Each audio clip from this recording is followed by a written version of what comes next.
Hi అందరికీ నమస్కారం. Welcome to it's TV health. నేను మీ యాంకర్ త్రిపుర. ప్రస్తుతం మనతో పాటు ఉన్నారు డాక్టర్ చైతన్య చల్లా, సీనియర్ కన్సల్టెంట్ జనరల్ మెడిసిన్. వారితో మాట్లాడే అసలు జనరల్ మెడిసిన్ అంటే ఏంటి, ఎటువంటి సిచ్యువేషన్లో మనం జనరల్ మెడిసిన్ని కన్సల్ట్ అవ్వాలో డాక్టర్తో మాట్లాడి తెలుసుకుందాం. Hello doctor. సార్, జనరల్గా పేషెంట్స్కి జనరల్ మెడిసిన్ అంటే అంత అవగాహన లేదు. అంటే ఎలాంటి సిచ్యువేషన్లో జనరల్ మెడిసిన్ని కన్సల్ట్ అవ్వాలని చెప్పేసి తెలియదు. అసలు యాక్చువల్గా జనరల్ మెడిసిన్ అంటే ఎలాంటి వాటికి ట్రీట్ చేస్తూ ఉంటారు, ఎలాంటి సిచ్యువేషన్లో జనరల్ మెడిసిన్ని కన్సల్ట్ అవ్వాల్సి వస్తుంది సార్? అమ్మ, జనరల్ మెడిసిన్ అనేది ఎంబీబీఎస్ తర్వాత MD degree. So general medicine చేసిన తర్వాతే మనం cardiology specialty, neurology specialty, nephrology specialty, gastroenterology specialty చేయాలి. So MD general medicine basically ఏంటంటే ఆల్మోస్ట్ 80-90% ఆఫ్ బాడీ హెల్త్ అంతా జనరల్ మెడిసిన్నే చూస్తాం. ఇప్పుడు ఇండియాలో ఏంటంటే నాకు చెస్ట్ పెయిన్ ఉంది, నాకు కార్డియాలజిస్ట్ తెలుసు, లేదా ఎవరినో ఫోన్ చేసి కార్డియాలజిస్ట్ పేరు అడిగి ఆయన దగ్గరికి వెళ్ళిపోవడం. ఆ చెస్ట్ పెయిన్ గుండె వల్లేనా యాసిడ్ వల్ల అనేది ఆలోచించండి జనాలు. కార్డియాలజిస్ట్ తెలుసు కాబట్టి వెళ్ళిపోతారు. వామిటింగ్ ఉంది అనుకోండి, ఏదో ఫుడ్ తిన్నారు అయి ఉండొచ్చు, కానీ నాకు ఎండోస్కోపీ చేసేయాలి, గ్యాస్ట్రెంట్రాలజిస్ట్ నాకు తెలుసు, నేను ఆ హాస్పిటల్కి వెళ్ళిపోతా. ఇది మేజర్ ప్రాబ్లం. సో మీరు అడిగిన క్వశ్చన్ కరెక్ట్ అమ్మా. జనరలీ ఏ బేసిక్ ప్రాబ్లం ఉన్నా, ఫీవర్ అయినా, హెడ్ఏక్ అయినా, లూజ్ మోషన్ అయినా, మైల్డ్ చెస్ట్ డిస్కంఫర్ట్ అయినా, బయట తిన్నారు పొట్టలో కారంగా ఉంది యాసిడిటీ అయినా, చిన్న గిడ్డినెస్ వస్తుంది, మనం అందరం ఏంటి న్యూరాలజిస్ట్ దగ్గరికి వెళ్ళిపోదాం, అట్లా అవన్నీ అవసరం లేదు. ఆ లెవెల్ వరకు అన్నీ జనరల్ మెడిసిన్ దగ్గరికే జనరల్గా వెళ్ళాలి. ఇప్పుడు మీరు అమెరికా, యూరప్, లండన్ ఇవన్నీ చూసారనుకోండి, పేషెంట్ ఫస్ట్ జనరల్ మెడిసిన్కే వెళ్ళాలి, అది వాళ్ళ రూల్. అవును సార్. జనరల్ మెడిసిన్కి వెళ్ళిన తర్వాత అక్కడ డయాగ్నోసిస్ అయిపోయి ట్రీట్మెంట్ అయిపోతుంది 90% జనాలకి. ఓకే. అక్కడ అవ్వంది అంటే మీరు ఫిజిషియన్, మీరు ఏదో ప్రాబ్లంతో జనరల్ మెడిసిన్కే వెళ్ళాలి, మీకు ఆప్షన్ లేదు కాబట్టి మీరు వెళ్ళారు, విచ్ ఇస్ నా ప్రకారం అదే ప్రాసెస్ కరెక్ట్ అమ్మా. అక్కడికి వెళ్తే వాళ్ళు ఓకే ఇది కార్డియాక్ ప్రాబ్లం లాగా ఉంది, ఈ మందులు వాడండి చూడండి అని పెట్టి మళ్ళీ పంపిస్తారు. సో ఈసీజీలో మార్పులు ఉన్నాయి కాబట్టి కార్డియాలజిస్ట్కి మిమ్మల్ని పంపిరు, మీకు వెళ్ళే అవసరం లేదు, మీరు కార్డియాలజిస్ట్ దగ్గర ఆయన టైం కూడా మీరు వేస్ట్ చేసే అవసరం లేదు. ఒక 90% వరకు జనరల్ మెడిసిన్ తోటి సెటిల్ అయిపోతాయి. ఈసీజీ చేంజెస్ ఉన్నాయి, సో మీకు డ్రాప్ టెస్టో, బిఎన్పియో, ఎకో చెయ్యాలి, చేసుకోండి. అది నార్మల్ ఉందనుకోండి, కార్డియాలజిస్ట్ ఎందుకమ్మా? మీకు తెలుసు కాబట్టి మనకి ఇండియాలో నాకు ఆయన తెలుసు ఈయన తెలుసు అని వెళ్ళిపోతారు, అది అవసరం లేదు. ఒక విధంగా కార్డియాలజిస్ట్ కూడా ఓపీలో చేస్తుంటే స్టెంట్లు ప్రొసీజర్ ఎవరు చేస్తారమ్మా? యాజ్ ఇట్ ఈస్ మనకి 1000 కన్నా తక్కువ కార్డియాలజిస్టులు ఉంటారు. ప్రతి ఒక్కరికి కార్డియాలజిస్టే కావాలి అంటే కార్డియాలజిస్ట్ ప్రొసీజర్ ఎప్పుడు చేయాలి? మీరు కార్డియాలజిస్ట్ టైం వేస్ట్ చేస్తున్నట్టే కదా. సేమ్ థింగ్, ఇప్పుడు నాకు ఆ గ్యాస్ట్రెంట్రాలజిస్ట్ తెలుసు కాబట్టి నేను అక్కడికే ఎండోస్కోపీ. ఇప్పుడు ఏ గ్యాస్ట్రెంట్రాలజిస్ట్ అయినమ్మా ఎండోస్కోపీ, కొలనోస్కోపీ చెయ్యకుండా మీ ప్రాబ్లం చెప్పలేరు. అలాగే కార్డియాలజిస్ట్ ఈసీజీ, ఎకో, మీ యాంజియోగ్రామ్ చేయకుండా ఏ కార్డియాలజిస్టు మీకు మీ ప్రాబ్లం చెప్పలేరు. సో 95% జనాలకి ఈసీజీ, ఎకోనే కదా, అది ఫిజిషియన్ కూడా చేస్తారు.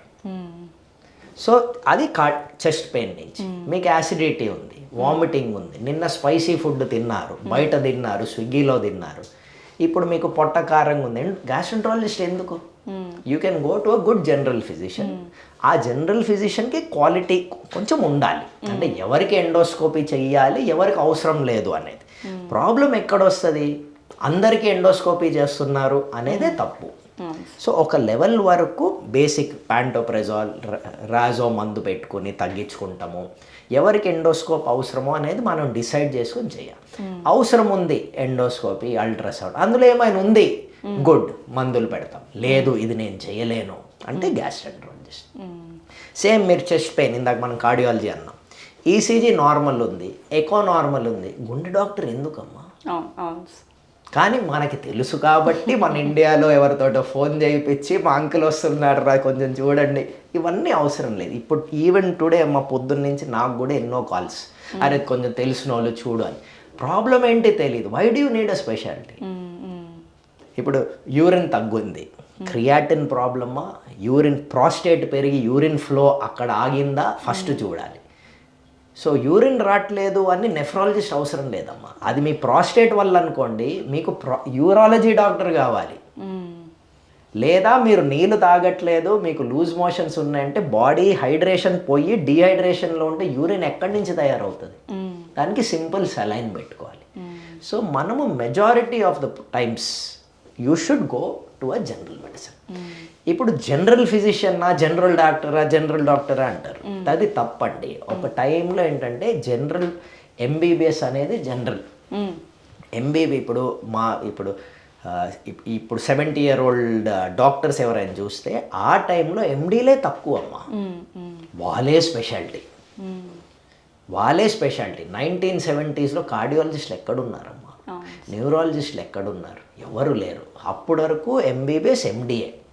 దాని తర్వాత ఈ స్పెషాలిటీస్ వచ్చినాయి. ఈ స్పెషాలిటీస్ వచ్చిన తర్వాత అందరికీ ఆ స్పెషాలిటీని పుష్ చేయడం అనేది తప్పు. అది చేసే అవసరం లేదు. పేషెంట్కి డబ్బులు వేస్ట్, డాక్టర్ గారికి వాళ్ళ టైం కూడా వేస్ట్. ఇప్పుడు ఓపీలో అన్నెసెసరీ నార్మల్ ఈసీజీ, నార్మల్ ఎక్కువ చూస్తా కూర్చుంటే నిజంగా సిక్ అయిన పేషెంట్ని ఎమర్జెన్సీలో ఎట్లా చూడగలుగుతారు? అది ఒక విధంగా చూస్తే టైం కూడా పోతున్నట్టే కదా. సో మోస్ట్ ప్రాబ్లమ్స్, మీ ఫీవర్ అయినా, హెడ్ఏక్ అయినా, మైల్డ్ బ్రీదింగ్ ప్రాబ్లం అయినా, చెస్ట్ డిస్కంఫర్ట్ అయినా, కొంచెం టింగ్లింగ్ వస్తుంది, నాకు కొంచెం వీక్నెస్ ఉంది, పెరాలిసిస్, కొంచెం ఒక లెవెల్ వరకు జనరల్ మెడిసిన్ చేయగలుగుతారు. సో కార్డియాలజిస్ట్ జనరల్ మెడిసిన్ కన్నా ఏం చేయగలుగుతారు? సో మీ ఈసీజీ ఎక్కువ నార్మల్ ఉంటే ఇంకా కార్డియాలజిస్ట్కి రోల్ లేదు కదమ్మా. సో కానీ ఈసీజీలో మార్పులు ఉన్నాయి, పేషెంట్కి ఆయాసం ఉంది, పేషెంట్కి బేసిక్ మందులతోటి ఏం రిలీఫ్ లేదు. యాంజియో చేయాలంటే జనరల్ ఫిజిషియన్ యాంజియో చేయరు, అది కార్డియాలజిస్టే. మీరు బయట తిన్నారు, ఆయిలీ ఫుడ్ తిన్నారు, కారం తిన్నారు, మీకు యాసిడిటీ ఉంది, యాంటాసిడ్ ప్యాంటోప్రజోల్ మందుతో మీకు తగ్గట్లేదు, దీనికి ఎండోస్కోపీ అవసరం. జనరల్ ఫిజిషియన్కి ఎండోస్కోపీ చేయలేరు, గ్యాస్ట్రోఎంటరాలజిస్ట్. న్యూరాలజీ, ఇప్పుడు మీకు వీక్నెస్ ఉంది, హ్యాండ్ లెగ్, ఫస్ట్ ఏంటమ్మా సిటీఆ ఎంఆర్ఐ? అది ఏ ఎంబీబీఎస్ డాక్టర్లు చేయగలుగుతారు, జనరల్ మెడిసిన్ డాక్టర్లు చేయగలుగుతారు, న్యూరాలజిస్ట్ కూడా చేయగలుగుతారు. ఆ ఎంఆర్ఐ అయిన తర్వాతే కదా ఆ రిపోర్ట్ ప్రకారం మీకు స్ట్రోక్ ఉందా లేదా, ఇన్ఫాక్టా, బ్లీడా. ఇప్పుడు ఇన్ఫాక్ట్ అంటే బ్లడ్ వెళ్ళట్లేదు, దానికి న్యూరాలజిస్ట్ అవసరం. ఎందుకంటే ఆ తగ్గించే మందు ఇవ్వాలి ఆ 3 గంటల లోపల. ఆ 3 గంటలు దాటిందనుకోండి, ఆ మందు న్యూరాలజిస్టే జనరల్గా ఇవ్వాలి.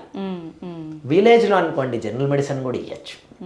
కానీ ఇట్లాంటి స్పెషాలిటీ హాస్పిటల్ న్యూరాలజిస్ట్ ఉన్నప్పుడు it is correct to take neurology opinion. కానీ అది బ్లీడింగ్ ఉందనుకోండి, న్యూరాలజిస్ట్ ఏం సంబంధం, దానికి న్యూరో సర్జన్ కావాలి. సో ఇవన్నీ డిసిషన్ ఎక్కడ? At general physician level, in the OP, in emergency. So మీరు తలలో బ్లీడింగ్ పెట్టుకుని నాకు హెడ్ఏక్ ఉంది అని నాకు న్యూరాలజిస్ట్ తెలుసు అని న్యూరాలజీ దగ్గర కూర్చొని మీరు ఆ గంట సేపు చూసుకుని ఎంఆర్ఐలో బ్లీడ్ ఉంది, న్యూరాలజిస్ట్ ఏం చేయగలుగుతారు? బస్ న్యూరో సర్జన్కి అప్పచెప్తారు. సో మీ టైము మీకు ముఖ్యమే కదా, ఆ టైము పోయింది కదా. సో ఇవి జనరల్గా ఇండియాలో ఏంటంటే మనకు అందరు తెలిసిన వాళ్ళు కాబట్టి మనం ఫోన్లు చేయించేసి నాకు కార్డియాలజిస్ట్ దగ్గరికి వెళ్ళిపోతా. ఇది మనము first we have to realise that ఇది తప్పని. ఇప్పుడు అందరూ స్పెషాలిటీ దగ్గరికి వెళ్ళి ఇట్లా టైం పోగొట్టుకుంటున్నారు, డాక్టర్ టైం కూడా పోతుంది. ఇది మనం రియలైజ్ అవ్వాల్సింది, నాకు కరెక్ట్ చేసుకుంటున్నానా లేదా. 100లో 5 ఈసీజీలకి కూడా అబ్నార్మాలిటీ ఉండదమ్మా. కానీ ఆ 95 మంది కార్డియాలజీ దగ్గర time waste, cardiologist time waste, మీ టైం వేస్ట్ కూడా. ఫైనల్గా అదేదో యాసిడిటీ ఉంటుంది, దానికి ప్యాంటోప్రెజోల్ సరిపోతుంది. ఇది జనరల్ ఫిజిషియన్ దగ్గర చెయ్యాలి. సార్ ఇప్పుడు చాలామంది అంటే ఇప్పుడు ఏ వచ్చేసింది, ప్రతి ఒక్కరు వాళ్ళకి వచ్చిన ఏదైతే ఇష్యూ ఉంటుందో దాన్ని చాట్‌జీపీటీలో కమాండ్ ఇవ్వడం, దానికి వచ్చిన మెడిసిన్స్ ఏదైతే రిఫర్ చేస్తుందో దాన్ని యూస్ చేయడం చేస్తున్నారు. ఫర్ ఎగ్జాంపుల్ ఇప్పుడు కోల్డ్ వచ్చింది, సో కోల్డ్లో కూడా మనకి డిఫరెంట్ టైప్స్ ఆఫ్ కోల్డ్ వస్తుంది. సైనస్ వల్ల కొంతమందికి ఇబ్బంది అనిపించవచ్చు, మైగ్రేన్ హెడ్ఏక్ ఉన్నా సరే, లేదా కొంచెం క్లైమేట్ డిఫరెన్స్ ఉన్నా కోల్డ్ రావడం జరుగుతుంది. వెంటనే సిట్రోజన్ ట్యాబ్లెట్ వేసేసుకుంటారు, ఎందుకు నిద్ర వస్తుంది పడుకుందామని చెప్పేసి. సో అలా డాక్టర్ కన్సల్టేషన్ లేకుండా ఇంట్లో మెడిసిన్స్ తీసుకోవడం వల్ల మన బాడీకి వచ్చే సైడ్ ఎఫెక్ట్స్ ఎలా ఉంటాయి సార్? ఇప్పుడు బాడీకి న్యాచురల్ హీలింగ్ ప్రాసెస్ అనేది ఉంటుందమ్మా. దట్ న్యాచురల్ హీలింగ్ ప్రాసెస్ దేని మీద డిపెండ్ అవుతుంది? మనం తినేది, మనం జాగ్రత్త పడేది, మనం ఎడిక్వేట్ స్లీప్ రెస్ట్ ఉందా లేదా. ఎక్కువ షుగర్స్ తినడంతో ఇన్ఫ్లమేషన్ పెరుగుతుంది, హీలింగ్ ప్రాసెస్ అబ్నార్మల్ అవుతుంది. లేజినెస్ తోటి ఇన్ఫ్లమేషన్ పెరుగుతుంది. అందుకే ఫిజికల్ యాక్టివిటీ ఇంపార్టెంట్. నైట్లో పడుకుంటాం, డేలో పడుకుంటాం డిఫరెంట్. మీరు డేలో 8 గంటలు పడుకుంటే అది వేరే, రాత్రి 8 గంటలు పడుకుంటే వేరే. బికాస్ బాడీ ఎప్పుడు ఏం డిజైన్, సిరిసాడిన్ రిథం నైట్లోనే పడుకోవాలి, డే టైంలో కాదు.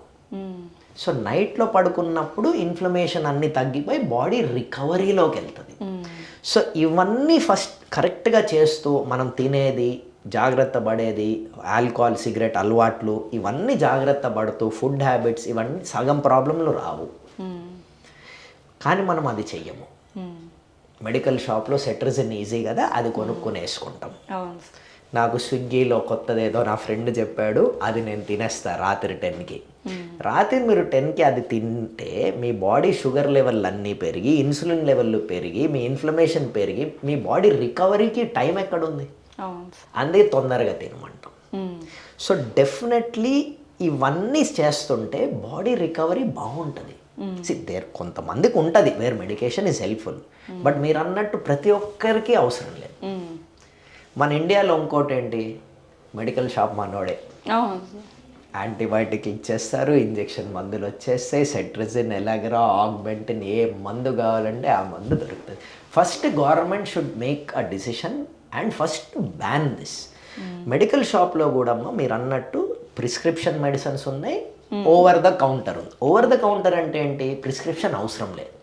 డోలో ప్రిస్క్రిప్షన్ అవసరం లేదు. ఆస్తలిన్ ఇన్హేలర్ ప్రిస్క్రిప్షన్ జనరల్గా అవసరం పడదు. అమెరికాలో మీ మెడికల్ షాప్ ముందు మీరు చనిపోతున్నా కూడా మీకు వాడు ప్రిస్క్రిప్షన్ లేకుండా ఇవ్వడు. బికాజ్ ఇవి డ్రగ్స్ ఆఫ్ అబ్యూస్ చేయొచ్చు. మన ఇండియాలో స్టీరాయిడ్ కూడా దొరుకుతుంది. ప్రిస్క్రిప్షన్ ఉన్నా లేకపోయినా ఎవరు అడుగుతున్నారమ్మా, ఆ బిజినెస్ నడుపుకోవడానికి చేస్తున్నాడు. ఇది ఫస్ట్ స్టాప్ చేయాలి. ప్రతిదానికి మెడిసిన్ తీసుకోకూడదండి. మెడిసిన్ ఊరికి ఇప్పుడు మీరు కూడా అనొచ్చు, ఇప్పుడు డాక్టర్స్లో కూడా బ్లాక్ షీప్ ఉన్నారమ్మా. చిన్న ఫీవర్కి వెళ్తే ఇంత పెద్ద లిస్ట్ నేను చూస్తాను, చాలా మంది వస్తారు. అది కరెక్టా? నేను కాదు, నా ప్రకారం అది కరెక్ట్ కాదు. 1-2 మెడిసిన్స్ చాలు. Vitamin A, vitamin B, vitamin D, vitamin C ఉన్న విటమిన్లన్నీ చాలా మంది రాసేవాళ్ళు ఉన్నారు. అది కరెక్ట్ అని నేను అనను, అది తప్పే. మా సైడ్ నుంచి కొన్ని డాక్టర్లు అది చేస్తున్నారు, అది తప్పు. పేషెంట్ సైడ్ నుంచి కూడా మెడికల్ షాప్కి వెళ్ళిపోయి సెట్రిజిన్ తీసుకోవచ్చమ్మా, ఎలాగరా తీసుకోవచ్చు, డోలో తీసుకోవచ్చు. ఎంతోమంది నాకు వస్తారు, సార్ ఫీవర్ ఉంది, ఆగ్మెంటిన్ 3 days వాడేశాను. ఎవరు ఇచ్చారు అంటే తెలిసిన వాళ్ళు సార్ మెడికల్ షాప్. సో ఫైనల్గా నష్టపోయేది ఎవరు? నేను కాదమ్మా, నేను ఇట్లానే కాలు మీద కాలేసుకునే కూర్చుంటా. యాంటీబయాటిక్ రెసిస్టెన్స్ వచ్చేది పేషెంట్కి. ఆ మెడికల్ షాప్ అతను మీ వెయిట్ ప్రకారం మందు క్యాల్కులేట్ చేసి ఇవ్వడు కదా. యాంటీబయాటిక్ అనేది వెయిట్ బేస్డ్. ఆగ్మెంటిన్ చాలా మంది 1 time వాడతారు, అజిత్రోమైసిన్ 3 రోజులే వాడతారు. ఇవన్నీ తప్పండి. ఇట్లా వాడేటప్పటికి ఏంటంటే యాంటీబయాటిక్ రెసిస్టెన్స్ వస్తుంది. ఇన్ఫెక్షన్ని చంపడానికి యాంటీబయాటిక్, అది మంచి డోస్లో తీసుకుంటేనే దీన్ని చంపుతుంది. మీరు తక్కువ డోస్ తీసుకున్నారు, ఇది దీన్ని చంపదు. సో ఇదేంటి, ఈ మందుకి అలవాటు పడిపోయింది, రెసిస్టెంట్ అయిపోయింది. సో నెక్స్ట్ టైం ఈ మందు పనిచేయదు. ప్లస్ ఇది స్ప్రెడ్ మొదలవుతుంది. ప్రపంచంలో ఇంకొక నెక్స్ట్ 5 years కొత్త యాంటీబయాటిక్స్ ఏమీ రావట్లేదమ్మా. మనం ఈ క్యాన్సర్, షుగర్లతో చచ్చిపోకపోతే సింపుల్ యాంటీబయాటిక్ రెసిస్టెన్స్తో చనిపోతాం. ఓకే. పౌల్ట్రీ ఫార్మ్స్లో యాంటీబయాటిక్స్ ఇట్లా స్ప్రే చేస్తారు, ఎప్పుడైనా చూసారా? ఆ పౌల్ట్రీ అది తిని దాని యూరిన్ గ్రౌండ్ వాటర్లోకి వెళ్తుంది. ఆ గ్రౌండ్ వాటరే ఇంటి వాటర్ అవుతుంది. ఆ వాటరే మనం తాగేది. యాంటీబయాటిక్ రెసిస్టెన్స్ అట్లా కూడా వస్తుంది. ఓకే. సో ఇవన్నీ మనం కేర్ఫుల్గా ఉండాలి.